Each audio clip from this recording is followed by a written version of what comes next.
जैसे कोई आदमी खाता कितना है ये महत्वपूर्ण नहीं है, वो पचाता कितना है ये महत्वपूर्ण है। इसी तरह से आप सुनते कितना है ये महत्वपूर्ण नहीं है, आप उस पर चलते कितना है ये महत्वपूर्ण है।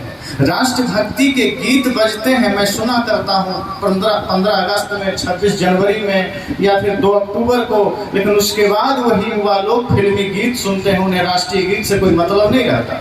जो भगत सिंह 23 वर्ष की अवस्था में अपनी शहादत दे दिए थे हम लोगों के लिए, और उन्होंने हमारी सोई हुई चेतना को जगाया था, उन्होंने हमारे भीतर के राम को जगाया था, उन्होंने हमारे भीतर के सामर्थ्य को जगाया था। आज हम उनके गीत और उनकी याद हम सिर्फ 23 मार्च को या फिर 15 अगस्त को ही क्यों करते हैं? क्यों नहीं पल पल हम उन्हें याद करते हैं? क्यों नहीं क्षण क्षण हम उनको अपने जीवन में उतारते हैं? ये 9 दिन की कथा होकर के समाप्त हो जाएगी, लेकिन इस कथा से आपने अपने जीवन में क्या सीखा, क्या समझा, ये मायने रखेगा, ये असली बात होगी। आप यहाँ से घर जाएंगे, अगर आप यहाँ से घर जाने के बाद भाई से अपना झगड़ा मिटा ना पाए तो समझना आपका यहाँ बीता हुआ समय व्यर्थ ही गया।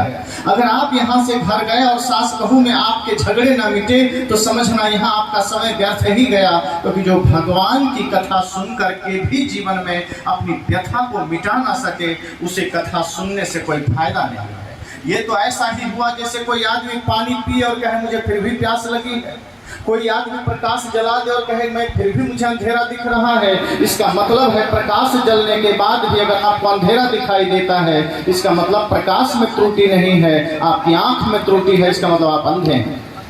जो आदमी नेत्रवान है, जिसके पास दृष्टि है, उसे अंधेरा दिखाई दे नहीं सकता। जिसने कथा को आत्मसात किया है, जिसने कथा को जीवन में उतारा है, वो व्यक्ति फिर कभी गलत कर नहीं सकता, गलत सोच नहीं सकता, वो आदमी गलत चीज को हाथ नहीं लगा सकता। इसलिए ये 7 दिन की जो कथा होती है, इसी 7 दिन का सार हम सुनेंगे, लेकिन कोशिश ये करना है कि वो सार वाणी, वो सार ज्ञान हम सबके आचरण से जुड़ जाए, हम सबके कर्म से जुड़ जाए। श्री राम हो, भगवान कृष्ण हो, इन्होंने अपने कर्म के द्वारा, अपने आचरण के द्वारा संसार को यही संदेश दिया है, पूरी मानवता को यही संदेश दिया है। राम तो भगवान थे, वे चाहते तो घर बैठे सारा काम कर सकते थे, लेकिन फिर भी उन्होंने अपनी सौतेली माँ की बात को माना, प्यार से माना, जंगल गए और उन्होंने इस भाव से जंगल को स्वीकारा कि उन्होंने कहा कि मेरा तो सौभाग्य है कि मुझे जंगल का राज्य मिल गया है, ये छोटे से राज्य की क्या बात, मुझे तो संतों की सेवा का मौका मिलेगा, ऋषि मुनियों के दर्शन का लाभ मिलेगा। आज अपना सगा बेटा भी अपने माँ के एक इच्छा को पूरी नहीं कर पाता। अगर माँ कह दे बेटा 1 गिलास पानी देना, वो बेटा मचल कर चल देता है कि मेरे पास टाइम नहीं है, और वो कहता है मैं राम भक्त हूँ। मैं कैसे मान लूँ को राम भक्त है? जो अपनी माँ की ही आज्ञा का पालन न करे, जो अपने ही भाई से प्रेम न करे, जो अपने ही पड़ोसी से प्रेम न करे, वो आदमी ना राम का भक्त हो सकता है, ना कृष्ण का भक्त हो सकता है। राम के भक्त होने के लिए राम जैसा आचरण चाहिए, कृष्ण का भक्त होने के लिए कृष्ण जैसा आचरण चाहिए, कृष्ण जैसा जीवनचर्या चाहिए। और ये भारत भूमि तो ऋषि मुनियों की भूमि रही है, संतों की भूमि रही है, सिद्धों की भूमि रही है, मनुष्यों की भूमि रही है। इस भूमि में हमारा सौभाग्य है कि जन्म हुआ, और इस भूमि में जन्म लेकर के भी यदि हमने अपने जीवन को ना बदला, हमने अपने जीवन जीने के ढंग को ना बदला, हमारा तरीका वही रहा, तो सत्संग होते रहेंगे, कथाएं होती रहेगी, हमारा जीवन में कोई बदलाव ना आ सकेगा। इसलिए मैं इतना ही कहूँगा कि आप यहाँ से परिवर्तन लेकर जाइए, चेष्टा करिए कि मुझे बदल कर जीवन जीना है, जो बुराइयां हैं उसे यहीं देकर जाना है। एक जगह ऐसे ही सत्संग चल रहा था, एक माता सत्संग सुनने आई, उसका जो पति था वो 1 नंबर का शराबी था, बिना शराब के वो 1 मिनट रह नहीं सकता था, 1 नंबर का शराबी। वो कहता था कि मैं पानी के बिना तो रह सकता हूँ, लेकिन शराब के बिना नहीं रह सकता। और अक्सर जिसके पति लोग शराब पीते हैं वो पत्नियां बड़ी परेशान होती हैं। वो महिला भी परेशान थी, वो सोची कि अगर मेरा पति सत्संग में आ जाएगा तो शायद वो शराब पीना छोड़ देगा। वो घर गई, अपने पति से कहती है कि देखो कुंदर गांव में सत्संग हो रहा है, बहुत बड़ी कथा हो रही है, तुम चलो वहाँ और कथा सुनना, सत्संग सुनना। उसने कहा ठीक है हम चले तो जाएंगे, लेकिन ये बताओ वहाँ शराब मिलेगी? पत्नी ने कहा, अरे मूर्ख, इसीलिए तो भेज रहे कि तेरी शराब छूट सके, तो वहां भी शराब मांगने की बात करता है, वहां शराब नहीं मिलेगी। उसने कहा फिर मैं सत्संग में नहीं जाऊंगा। पत्नी ने कहा, अगर तुम आज सत्संग में नहीं गए तो तेरा खाना पीना सब बंद हो जाएगा। अब पत्नी ने धमकाया तो पति थोड़ा डर गया, सोचा कि कौन पंगा ले इससे, क्या पता भोजन ही ना दे, फिर कहाँ खाएंगे। कहा चलो ठीक है, चल देते हैं। वो निकला घर से, लेकिन चालाकी किया, सोचा सत्संग में शराब तो मिलेगी नहीं, दारू तो मिलेगा नहीं। वो पहले शराब की दुकान पर गया, एक बोतल शराब पी लिया और जाके सत्संग में बैठ गया।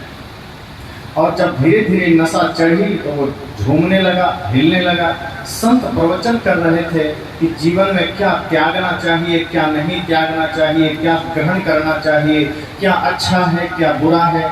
जैसे प्रकाश में हम सारे अंधकार को चीर करके जो सत्य है वो देख लेते हैं, प्रकाश जलते ही सारी चीजें हमें दिखाई दे जाती है। ऐसे ही जब हृदय में ज्ञान का उजाला होता है, धर्म का दीप जलता है, तो सत्य असत्य का परिचय हमें पता चल जाता है। जड़ चेतन को हम जान लेते हैं, सही गलत को हम जान लेते हैं, क्या करना चाहिए क्या नहीं करना चाहिए ये हमें पता चल जाता है। संत ने भी कहा कि जीवन में कभी भी दुर्व्यसन मत करना। प्रभु ने, भगवान ने, ये प्रकृति ने जो शरीर दिया है ये बहुत कीमती है और इसमें दाग मत लगने देना, क्योंकि ये शरीर परमात्मा का मंदिर है। बाहर का मंदिर तो तुमने बनाया है, लेकिन इस मंदिर को स्वयं परमात्मा ने बनाया है। और दुर्भाग्य हम लोगों का है कि जिस मंदिर को हमने बनाया वहां हम मेवा मिष्ठान चढ़ाते हैं, वहां अगरबत्ती चढ़ाते हैं, और जिसको स्वयं परमात्मा ने बनाया है यहाँ बीड़ी जलाते हैं। संत ने कहा कि जिस मंदिर को तुमने बनाया है वहां तुम गंगा जल चढ़ाते हो, और जिस मंदिर को, जिस शरीर को स्वयं परमात्मा ने बनाया है वहां तुम शराब चढ़ाते हो। जिस मंदिर को तुमने बनाया है वहां तुम बतासे चढ़ाते हो, जिसे स्वयं परमात्मा ने बनाया है वहां तुम गुटखा और सिगरेट चढ़ाते हो। इसलिए कभी भी नशा मत करना, ये प्रभु का दिया हुआ सबसे बड़ा उपहार है। और जो आदमी अपने शरीर की पवित्रता का ध्यान रख ले उसके ही जीवन में परमात्मा का आगमन होता है। क्योंकि आपने सुना है, तुमने आंगन नहीं बुहारा कैसे आएंगे भगवान, कैसे आएंगे भगवान। अब तक गंदा पड़ा द्वारा, अब तक गंदा पड़ा द्वारा, कैसे आएंगे भगवान, कैसे आएंगे भगवान। संत ने कहा कि तुमने अपने हृदय रूपी आंगन को साफ नहीं किया। अगर तेरा घर का आंगन गंदा है तो अतिथि नहीं आएंगे, और तेरा दिल गंदा है तो भगवान नहीं आएंगे। इसलिए अपने हृदय को साफ रखना, अपने हृदय को पवित्र रखना। और कभी अगर जीवन में कोई दाग लग जाए, आप सब देखते हैं कपड़े में कोई दाग लग जाए तो बढ़िया बढ़िया साबुन से आप धो देते हैं, या धोबी के यहाँ ले आते हैं कि इसका दाग को छुड़ा दो। संत ने कहा आपके आचरण में दाग लग रहा है, आपके मन में दाग लग रहा है, आपके जीवन व्यक्तित्व में दाग लग रहा है। आपने कभी उसे छुड़ाने का प्रयास नहीं किया। आप सत्संग में जाते हैं, कथा में जाते हैं, कोशिश नहीं करते कि हमारे मन के भी मैल धुल सके, मन के भी दाग मिट सके। इसके लिए सदगुरु कबीर साहब की वाणी है, ध्रुव प्रहलाद सुदामा ने ओढ़ी, सुखदेव ने निर्मल कीनी चदरिया, सुखदेव ने निर्मल कीनी। दास कबीर ने ऐसी ओढ़ी, जो कि त्यों धरती ने चदरिया, झीनी रे झीनी।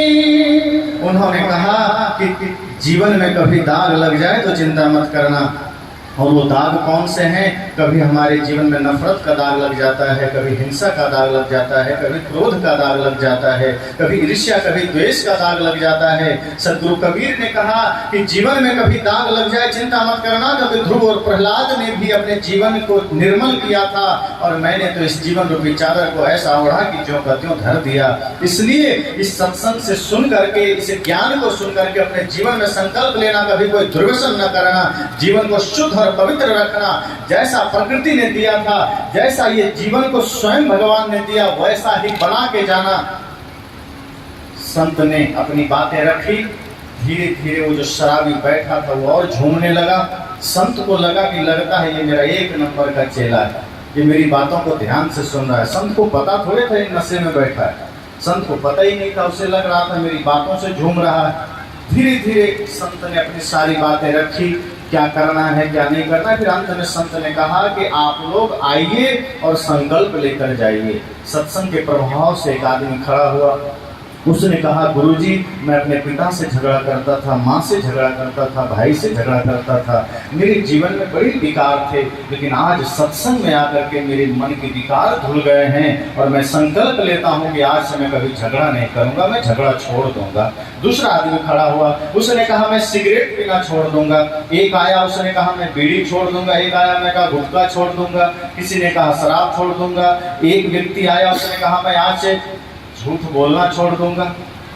बहुत सारी बातें। अब वो शराबी भी खड़ा हो गया, शराबी भी इधर मंच की ओर आने लगा। सब लोग की नजर पड़ गई शराबी पर, क्योंकि शराबी को सब जानता है, सब पहचानता है। पता नहीं किस नाली में कहाँ पड़ा मिल जाए, कोई ठिकाना नहीं, और कब कुत्ता पेशाब करता चले वो भी पता नहीं चलता। तो वो शराबी को सब जानता था। सबके मन में एक ही सवाल हुआ कि क्या ये आदमी भी छोड़ देगा शराब, क्या ये आदमी भी आज संकल्प ले लेगा। वो शराबी धीरे धीरे आया, माइक पकड़ा, कहा गुरुजी मैं भी आज से छोड़ दूंगा। लोगों ने कहा पर तुमने बताया नहीं क्या छोड़ दोगे। उसने कहा आप चिंता ना करें, मैं बिल्कुल छोड़ दूंगा। संत ने कहा अरे मूर्ख, तू ये तो बता कि तुम क्या छोड़ दोगे। कल को तुम शराब पी करके बाजार में घूमते हुए पाए जाओगे और लोग कहेंगे कि तुम तो शराब पी लिया। तुम कहोगे मैंने शराब का नाम थोड़ी ना लिया था, मैंने तो सिर्फ कहा था छोड़ दिया। तो संत ने कहा इसलिए तुम्हें स्पष्ट करना होगा, तुम क्या छोड़ दोगे। उसने कहा आप चिंता ना करें, मैं बिल्कुल छोड़ ही दूंगा। संत ने कहा नहीं, तुम्हें बोलना पड़ेगा, ऐसे नहीं चलेगा, बोलो क्या छोड़ दोगे। उसने कहा मैं आज से सत्संग में आना ही छोड़ दूंगा, लेकिन शराब नहीं छोड़ूंगा। शराब मेरा जीवन ऊर्जा है, शराब मेरा जीवन है, मैं नहीं छोड़ सकता।